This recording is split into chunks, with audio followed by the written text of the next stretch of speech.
Welcome into Ball. He is Tom Luginbill of ESPN. I'm Ryan Brown. Thank you for joining us on the show today. Luke's this week on his way to Florida State Boston College in the ACC up in Boston. What is up, Luke? How are you today? I am good. I hope you're having a great start to the week. Yeah, so far so good. Absolutely. Tons of college football this past weekend. Not the best weekend coming up. We're going to get Luke's though a little bit later on to give us a hidden gem in this week's schedule. We are always brought to you by mybookie.ag. Don't forget code next round when you sign on at mybookie.ag. Get that first-time deposit bonus. You sign up for free, but when you deposit, they're even going to give you a bonus. Use it, bet it one time, you win. It is yours and yours forever for a limited time. When you sign on, they're going to give you a chip for the MyBookie casino. You can see all of that right there at mybookie.ag, code next round, mybookie.ag, code next round. Before you and I started here, you were telling me, because you brought up the clock rules in these games, and we discussed it on the show today on the next round, that on average, I think schools are losing about 4 plays per game, is what the study has shown, 4 plays per game. I have yet to notice it as a viewer, and I watch a ton of college football, but you say in the stadium it is quite noticeable. It really is, especially if you have a team or both teams that can run the football. Because when there's no stoppage of the clock on first down, and you combine that with no chance of an incomplete pass, and you don't go out of bounds, I'm getting ready for Boston College and Florida State, and I just got done doing the Holy Cross Boston College game. And in the first quarter, each team had 1 possession. One. Wow. That was it. Wow. And the quarter was done. And I could kind of sense it a little bit too early on in the Clemson-Duke game that I had. And then last week at certain points of the game, it's almost like if an offense gets on a run for whatever reason, they get a certain play call here, a certain play call there, it keeps the ball between the numbers, and they're able to run it. That's when you really start to see the continual wind down. And it does feel, and maybe it's not dramatic, but it does feel like there's less ball. And I'll tell you this, I haven't talked to a single coach that likes this. They may be a little oversensitive to it, but I think the reason they don't like it, Brownie, is because they would much rather see us stop reviewing every single play. And if you removed that, or you cut down halftime 3 to 5 minutes, whatever it is, you're going to be able to shorten those games without having to do a clock stoppage on a first down. I think they feel like there were better ways to go about doing this. I mean, we had a review in the Tulane Ole Miss game that on the first replay of it, it took us 5 to 7 seconds to say, that's getting overruled. Right. 4.5, 5 minutes later, Here we go. And it's just unnecessary. Yeah, what college football has to do, they could have shortened these games very, very easily just by doing this one thing. They didn't have to mess with clock rules, out of bounds, inbounds, first down, nothing. If they would just go to the expedited replay that the NFL is using. Yep. Where they don't have to run over and get their head in the screen and put on a headset. Somebody in the booth just radios down and says, it was a touchdown. Or, hey, stop this play. We need to look, okay, he was inbounds, wind the clock. And I don't know why college football wouldn't do that, because the NFL has done it. It's not affecting, it's not changing anything. The officials come on and say, after review, they tell you the play was under review. The expedited replay, I watch both college and the NFL. Replays take forever in college. They've gotten so much faster in the NFL. They have. And that's what needs to be corrected. I think that is where the coaches are coming from, because they're looking at, how the clock winds down, and what if you can't stop the run on defense? And next thing you know, you're limiting your own possessions. And at the end of the day, at the end of a game, let's just say you get within the last 4 to 6 minutes of the game and you're leading and you're able to run the football, you have a huge advantage down the stretch in that game, right? And because you just get a couple of first downs, the other team, if they have their timeouts, is going to have to burn them and not have them on offense. Or if they don't have any timeouts, they're done anyway. So the importance to be able to run the football late if you have a lead is, I think, another area that the clock rule comes into play.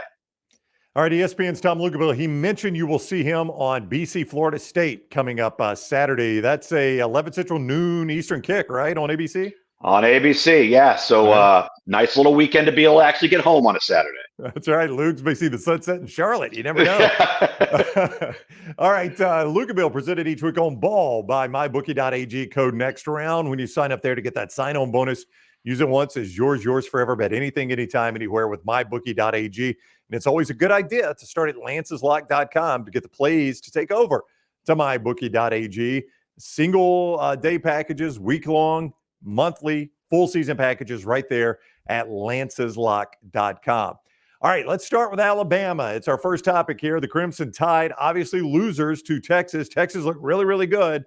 But I ask you, let's focus on Alabama here. When you look at this team, does this look like more of an 11-1 team or a 9-3 team based on what you saw against Texas? A 9-3 team, but not necessarily because of talent, but because of a lack of discipline, sloppiness, carelessness with the football. You turn the ball over 10 times, 2 of them negate touchdowns. Excuse me, you have 10 penalties and 2 of those penalties negate touchdowns. You got a problem. If you turn the ball over twice, you're going to have a problem. If you give up explosive plays over the top, what all of those things do is it evens the playing field when you're playing against somebody that's not as talented as Alabama is, and it puts them in the game, right? If you're Alabama with their talent profile, and you go out and you protect the football, and you have 3 penalties instead of 10, and you keep the ball in front of you on defense, now you've separated yourself from teams that aren't as talented as you. But that's not what's happened. And this is an 11-1 type of roster, I think, overall, top to bottom. When you're just talking about player personnel, but when you're talking about performance, you have to lean more towards 9-3.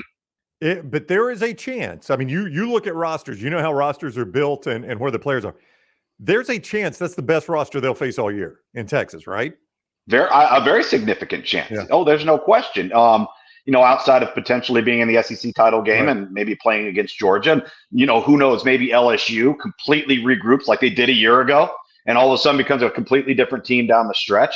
But yeah, they're probably going to be favored and have better personnel than just about everybody that they play. But you still have to go out and execute. I go back to the game against Tennessee last year. What was it, 17, 18 penalties on the road? Yeah. I mean, how are you supposed to overcome that? And that is stuff that's got to get cleaned up. And it's probably the most glaring when you look at this Alabama team, because you're so unaccustomed to experiencing that or seeing that. But it has carried over from last year a little bit. Yeah, it certainly has. And I've tried to point out that, there is a chance. I ask you if it's the best roster. I think Quinn Ewers is the best quarterback Alabama will face this year on the regular season schedule. Or, heck, even if you want to include Georgia, he's a better quarterback than Carson Beck right now. Yeah. That will maybe be the best offensive line and defensive line. See, Alabama lost that game at the line of scrimmage, obviously. Yeah. How often does that happen? Very, very rarely, but increasingly more recently, which is Alabama fans' concern. Sure. But they lost both lines of scrimmage. But, if you want to play positive here for Alabama, I doubt they're going to face a better defensive line or offensive line than that one. If so, it's only marginally.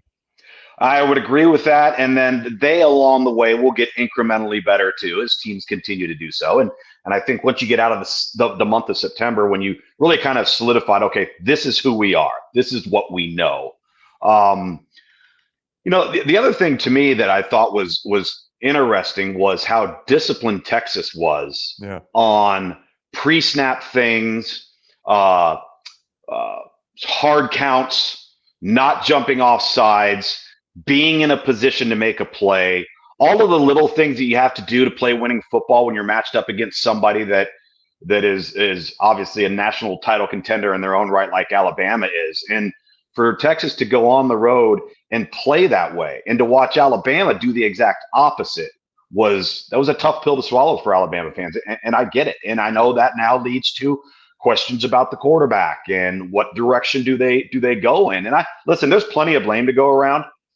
You can blame the offensive front a little bit. Of course, they were overwhelmed, I thought, at times. But I also didn't think they helped their quarterback very much with the approach. Thought it was almost like they coached the game like Ian Book was the quarterback, not Jalen Milroe. And so, like, to me, I thought we'd see a lot more misdirection, a lot more designated quarterback run, a lot more movement of the pocket, changing the launch point to really accentuate Jalen Milroe's strengths, which is to be an athlete, make plays on the move, be creative, and then also have to account for his legs. I bet you Texas leading up to that game was figuring they're going to get a heavy dose of quarterback running. If they don't stop it, it's going to be a long day. Alabama really didn't challenge him in that regard. And I will say this too, and I'll give credit to Clint Lamb on 3 Sports, who covers Alabama for On 3, did a good job of breaking the film down. His film showed that Alabama called a first down pass 75% of the time. All right, they threw on first down 75% of the time until Milroe threw that first pick. And then they were 88% run on first down. I mean, they just flipped right there. And look, I get your quarterback had just thrown a pick, but you played the position. Those guys have to be confident. They would notice that, right? Like, boy, we are not throwing on first down since I threw that interception. I mean, Jalen Milroe is not a dummy. He's going to notice that is the trend. Well, yeah, and then he's going to then wonder if they have faith in him. And do they trust him? And what does this mean going forward? And now do I have to continually look over my shoulder? And all of those are all dynamics when you have a 3-4 man competition in quarterback, and then you lead into the season, and the guy that you've named the starter hasn't just completely pulled away, right? So it's going to be human nature for there to be criticism and there to be questions about how the position will play out going forward. I think you'll see an angry, frustrated Alabama team take out their anger on USF this week. But in doing so, I think it is important for Alabama, if they have the opportunity, to play multiple players, get guys turns, get guys in the integrated in the offense. So maybe you know a little bit more than you would have before. But I think it'll say a lot about Jalen Milroe's psyche in terms of how he plays this coming week. Does he have a short memory? What's his level of mental toughness when he receives a ton of scrutiny, which is really what's happened to him so far this week. We'll find out a lot more about him in week 3. Credit to Sark, too. I don't want to just focus on the negative in Alabama, the positive in Texas. I used to always say this, and I don't know the game. You played the game. You played quarterback. Your dad's a excellent football coach. You've coached. I mean, it's in your blood, right? But just an idiot like me, when I watched Sark call plays at Alabama, it always seemed like one play built on another one. It was like a Lego. You had the base of the Lego, and then this play built, and this play built, and this play built. And you can watch, I never thought Bill O'Brien felt that way. I haven't felt Tommy Reese felt that way at Alabama. And watching Texas again, he just does that so well, Lugs. It's just like the play calling makes sense. You're watching it, and you're like, yeah, that was the right play to call right there. I mean, it's just it's like he never calls a bad play. Yeah, and Lane was like that too. And I just think there's such an attention to detail to they do this, we do this. Right. We run this, and this is the look we got. Now we're going to come off, we're going to run this. And where I think he's really good, and I would put him in the same category here with Lincoln Riley, is there's no downtime. Like it's quick. It's at the top of mind. I mean, he's ready for the next thing. He knows exactly what personnel is being interchanged, so he knows what the defense may do. And if they don't change their personnel, we're immediately going to this because this is the advantage. I just think he's very quick in between plays. And what does that do for you? Well, I'll tell you, it allows you to avoid pre-snap penalties. You'll never have a delay of game, right? And you'll be able to take some time at the line of scrimmage in today's game to identify and confirm that this is what we want to be in. And if it's not, you've allowed yourself an extra 7 to 10 seconds to get into that play because you were quick to get the play in initially. ESPN's Tom Luginbill with us on Ball, and he is presented each week by MyBookie.ag. Code next round to get that sign-on bonus at MyBookie.ag. MyBookie.ag, code next round. You bet it once, you win. It is yours and yours forever. It's not one of those you have to bet it 8, 9, 10 times. Bet anything, anytime, anywhere. MyBookie.ag. Don't forget code next round. Before we move on, you were in New Orleans. I want to ask you about Ole Miss. You mentioned Lane Kiffin. It was so weird seeing them not be able to run the football. They were so ineffective, and Lane loves running the football so much. Quinshon Judkins was so good last year, but the first 2 weeks, he's been limited against a poor opponent, Mercer, a better opponent, Tulane. Area concern for Ole Miss moving forward, their inability to run it effectively right now, you think? I think the Mercer game was by design. Okay. I really believe that they wanted to throw Jackson Dart out there and see what type of decisions he would make, because that's what's ultimately going to determine whether he holds on to the starting job and continues to ward off Spencer Sanders and Walker Howard. So I don't put that necessarily on the offensive line or Quinshon Judkins or play calling. I just think that that's what they wanted to do on that weekend. This last weekend was an entirely different animal because Ole Miss got physically whipped up front. They got whipped on the offensive front. They got whipped on the defensive front by a really good Tulane football team that was playing with their backup quarterback. And that game wasn't decided. That score is so deceptive of how the game was played. And, I think when I talked to Lane Kiffin going off the field, one of the things he was so frustrated by is they were not able to handle some of the movement in the games that Tulane was playing with their defensive front. And he actually referenced the Vanderbilt game a year ago. So clearly it's been burned in his brain that that's a concern for them up front. When we see movement, we see stunts, and we see games and things of that nature, I don't think they're overly comfortable with that, because clearly it's something he referenced with me, and then they didn't handle it well the entire day.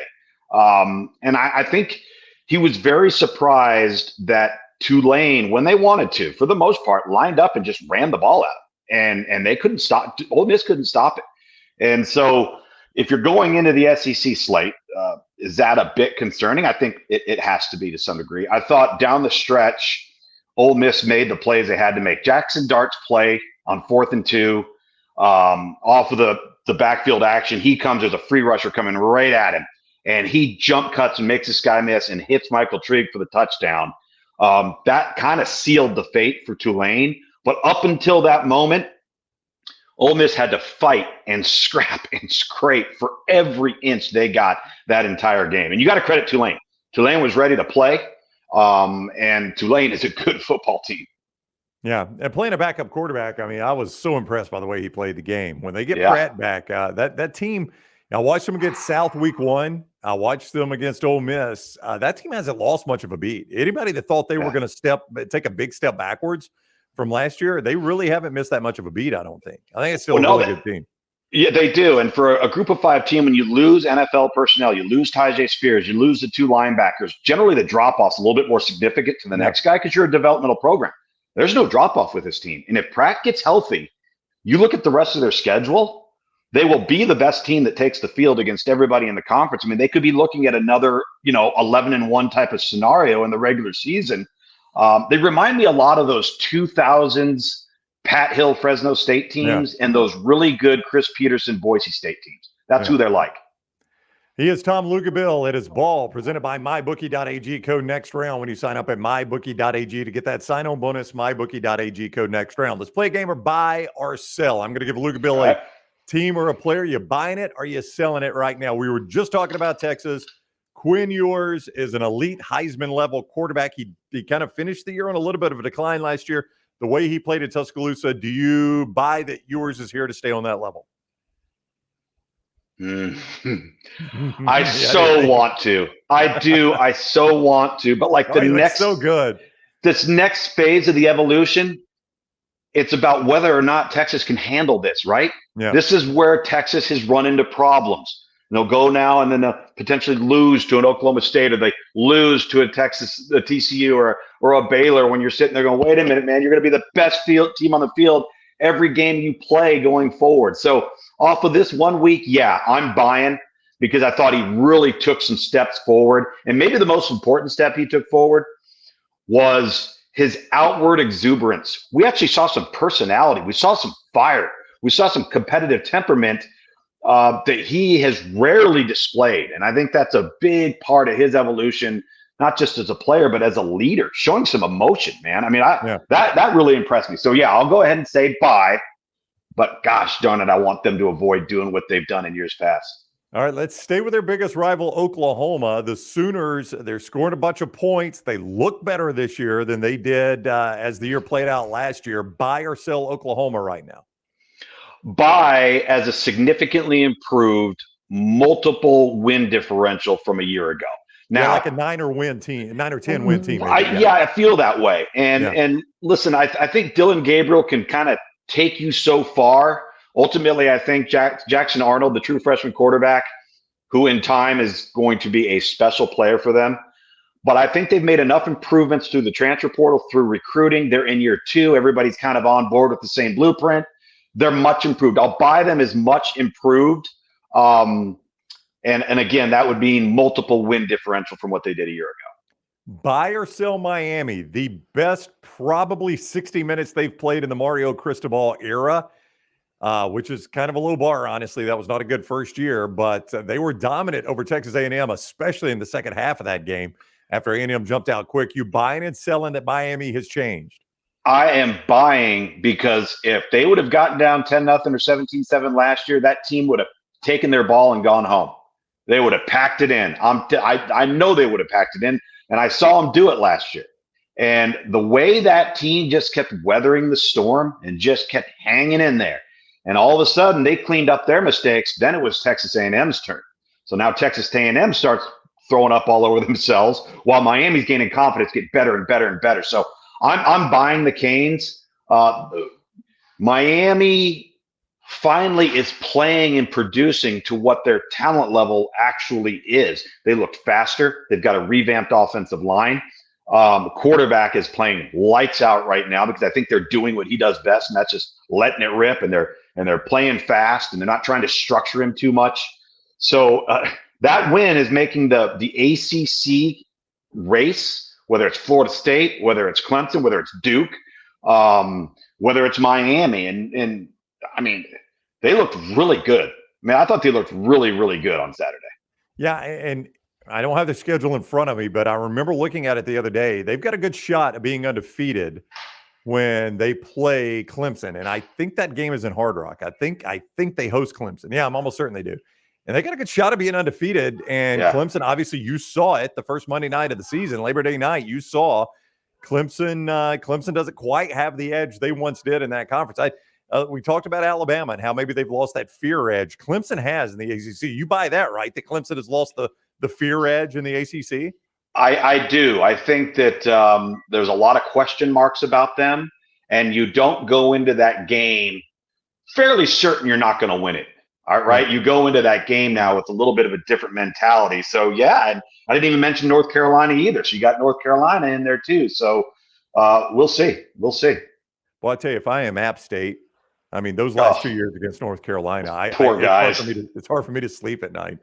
I know, man. And their head coach is such a good dude, Sean Clark, and they had a down year last year. That would have been such a big one for them, and to do it on the road. Drake May did not throw a touchdown pass. I know. And North Carolina scores 40 points. I know. Unbelievable. I mean, that is so hard to figure. So hard to figure.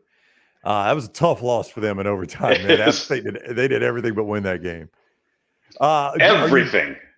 Kyle McCord, the official full-time now starter, announced by Ryan Day today at Ohio State. You buy Ohio State as a playoff contender with McCord as the quarterback. Yes, because I think each and every week they play, and the more that he plays, the better he's going to get, the more comfortable they're going to be around him, the more comfortable and trustworthy they're going to be of him to go out and make the plays that need to be made, and then make those decisions sometimes when it's just the check down needs to be made, right? Not get greedy, not put the offense at a disadvantage by being careless with the football. I still think they're a really good football team. I still believe people are glossing over Penn State a little bit too much. The focus is all on Michigan, all on Ohio State. I think James Franklin's got his best team that he's had at Penn State. The quarterback's going to be an absolute difference maker. So I think they're in the mix too. Yeah, Aller is really, really good. He started out good. He'll play Illinois this week, and a lot of the country that may not have watched will get to see it because it's a little bit of a down week. Aller can play though. That kid's. I mean, I think it was you and I that were talking about it. Like, I mean, Sean Clifford, this guy did nothing but win a bunch of games, and Aller never could play in front of him. And you look now and you're like, yeah, Aller was the better quarterback. I mean, I get why James Franklin was playing Clifford, but Aller was the better quarterback.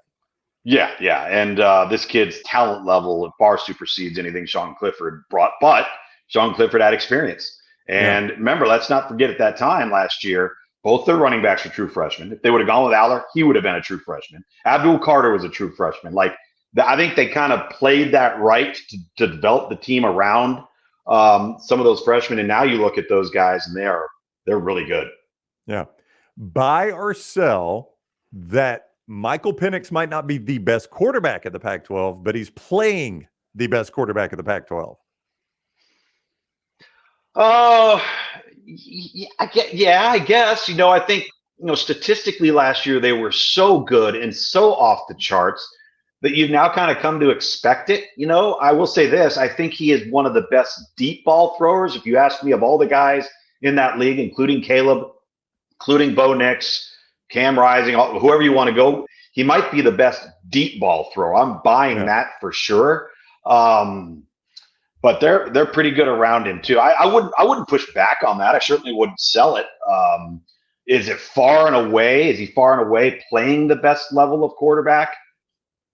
I don't know. Caleb Williams has been pretty ridiculous, but Caleb Williams, has also played San Jose State, Nevada, and Stanford, and Nevada just got beat 31-7 by Idaho. So, I mean, and again, we keep having these awesome discussions about. We seem to find ourselves on this show in the Pac-12 every week. I know they're so good, but here's what's going to happen. It's no longer going to be SC and Nevada and Colorado State and Washington, Boise. It's going to be Oregon, Colorado, SC, Washington, Oregon State, Utah, SC, UT, Colorado. Now we have an entirely different set of circumstances each and every week, which makes that conference freaking awesome. It really does. I don't know how most of those games, unless somebody gets hurt at quarterback or somebody just goes out and just does what Auburn did against Cal.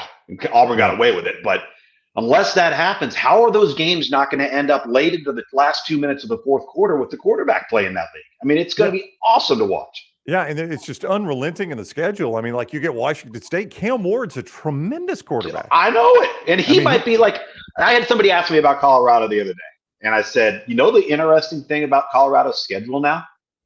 There is a chance, and again, if they stay healthy and they continue to – especially at quarterback and some of those skill guys around them, they stay healthy, they could get to 6 wins and not have to beat SC, Oregon, Washington, or Utah.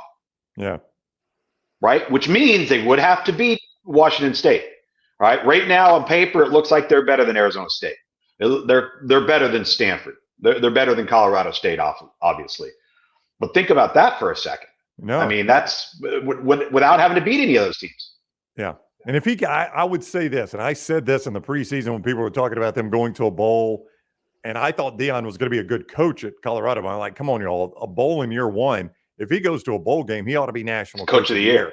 And I stand by that. If he's 6 I don't disagree. Give it. Yeah, I don't disagree. And so we'll see how it all plays out. But yeah, when we're 2 weeks from now and we're coming off that league starting to really play each other, that is going to be must-see TV every week.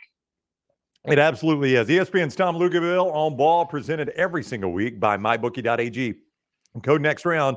When you go to MyBookie.ag, get that sign-on bonus, play it right away, win, and it is yours forever when you use code next round at MyBookie.ag. MyBookie.ag, code next round. Also, don't forget Roback. Roback has a ton of apparel that we use up here. The softest hoodies you will ever find, the great polos, the pullovers, the quarter zips. I love a good quarter zip. They got those at Roback. Roback.com, TNR20 for 20% off your first order at Roback.com, TNR20. All right, you're not going to find a whole lot of gyms in this week's TV schedule. I got the TV schedule right here. I'm just going to be honest with you. I'll sit there and watch it all day, Lugs. It's a little bit rough. I love me some Florida State, Boston College with you on there. There's not a lot of great gyms. I've got one in mind, but I asked Luginbill for a hidden gem in this weekend's college football schedule. Give me Luginbill's hidden gem this weekend. I kind of deferred to the backyard brawl between Pitt and West Virginia. They've put it back in prime time. And the reason why I say that is, and I don't know how aware you are of this, but either Pitt laid an egg last week or Cincinnati is really, really good.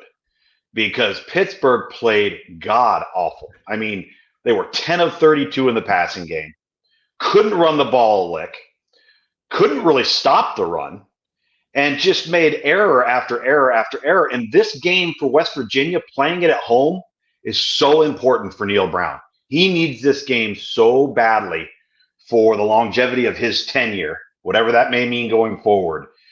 Can Pitt respond? Rivalry game. West Virginia really needs it. Not a conference game, but big implications for both teams. That's the one that I deferred to. All right, so Luginbill mentioned it is back in primetime, the Backyard Brawl, which will be in Morgantown, 6:30 on ABC is where you find that game. Primetime, 6:30 ABC. I was going to try to sell you, go back to buy or sell, on South Alabama at Oklahoma State. South lost to Tulane. Yeah. They kind of slopped around against Southeast Louisiana, but they're only a touchdown underdog at Oklahoma State in Stillwater. It's an ESPN Plus game. It's 6 o'clock. So that's my hidden gem. That's my sneaky good game this week. I'm going to say this about them because I got to see them an awful lot heading into the Ole Miss game as I was watching Tulane. No wonder that team won 10 games last year. They got athletes, dude. Like, they're skilled perimeter players, and their quarterback can rip it. They've got some linemen for that league that are going to be really, really good. Like, I can see why that would be a sneaky good one. It also reflects how good Tulane is because they were able to bottle them up. But it's when you look at their personnel, they're not very big, but you can see why they won games last year. Yeah. So there's mine. USA, South Alabama at Oak State, 6 o'clock ESPN Plus, roughly at the same time. Pitt is at West Virginia, 6:30 on ABC. That used to be that backyard brawl, man. That used to be a heated rivalry. I don't know that I think maybe it's calmed down a little bit. They used to be in the same conference. Now they're different conferences. They haven't played it consecutively. But boy, back in the day, that one used to be a heated rivalry. Big time. And Costa. What did it cost Rich Rod an opportunity at a national championship? Yeah, I remember that game. That all he's got to do is win that game with Pat White and Steve Slayton and plays for a national championship. And it was like Luke's. It was like a 13-8. It was a weird score. Or 10-7 or something like that. Yeah, it was weird. The Fighting Dave Wannstaches. I remember. Miami Dolphins own Dave Wannstache, just for you, Ryan. Yeah, thank you. I try to forget those days. I remember Paul Rhodes was the defensive coordinator for Pitt. Oh, Paul Rhodes. Paul's the linebackers coach at BC now. Oh, is he? So you'll see. Yeah, he's a great dude. Great dude. Yeah, I always liked him. There were some. It was funny. There were some weird holding calls late in that game, and I remember when Paul Rhodes got the defensive coordinator job at Auburn. We had him on the show, and we referenced that game. And I said, Coach, I know you can't, you probably can't comment on this, but boy, there were some odd holding calls in that game. He goes, yeah, I'll let that comment stand.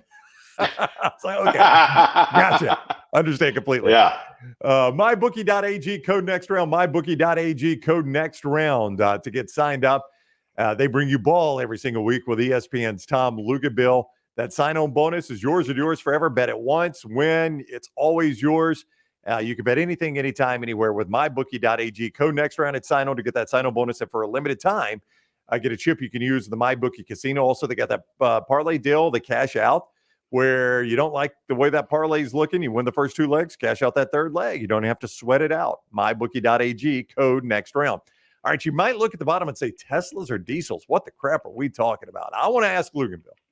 In a world where it looks like all these offenses are more finesse through the air, nobody lines up and hammers it anymore. Those are all the Teslas. Who are the diesels left? And are they right there at the top of the poll? So give me teams, Luginbill, that you've watched and said this team would qualify as a diesel. Michigan. Yep. Penn State is capable of it with that offensive line and those two running backs when they want to line up. Yeah, Singleton's really good, isn't he? Yeah, and so is Katron Allen. Notre Georgia? Dame. You're not going Notre Georgia? Dame. Haven't got Notre to Dame. Okay. Notre Dame without question. Notre Dame.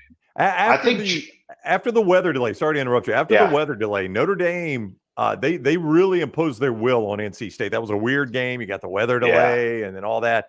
But once they came back in and played real football uninterrupted, they imposed their will on NC State. They did, and that's against a veteran defensive football team that NC State has that plays good team defense generally year in and year out.